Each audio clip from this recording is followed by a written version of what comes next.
একসময় ধারণা করা হতো যে ডায়াবেটিস শুধুমাত্র বড়দের হয়, কিন্তু যে কোনো বয়সে যে কারো ডায়াবেটিস হতে পারে। টাইপ 1 ডায়াবেটিসের শুরু থেকেই আমাদের যেহেতু রক্তে কোনো ইনসুলিন থাকে না, প্রথম থেকেই চিকিৎসা হিসেবে ইনসুলিন নেওয়া প্রয়োজন হয়। আমরা যদি অলস জীবনযাপন পরিহার করতে পারি এবং ওজন বৃদ্ধি ঠেকাতে পারি, তাহলে অনেকের ক্ষেত্রেই টাইপ 2 ডায়াবেটিস অনেক দিনই প্রতিরোধ করে রাখা সম্ভব।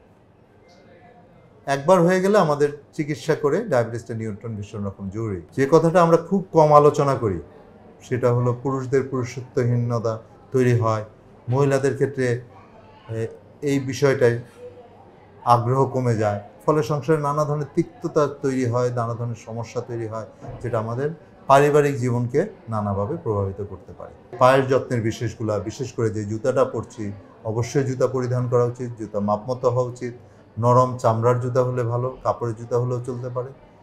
খালি পায়ে কখনোই হাঁটা উচিত না। সুতি মোজা হলে ভালো, মোজা ছাড়া জুতা পরা উচিত না, তাতে পায়ে নানা ধরনের আঘাত হওয়ার ঝুঁকি থাকে। মাপে ছোট বা মাপে বড় জুতা দুটাই পায়ের জন্য ক্ষতিকর, সেটা পায়ে নানা ধরনের সমস্যা তৈরি করতে পারে।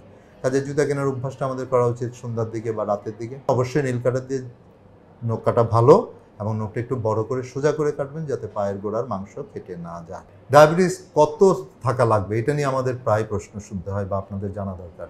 আমরা যখন খালি পেটে রক্ত পরীক্ষা করি, তখন সেই রক্তের রিপোর্টটা যদি 6 বা 6-এর নিচে থাকে, তাহলে বোঝা যায় যে আমাদের ডায়াবেটিসটা খুব ভালো নিয়ন্ত্রণে আছে।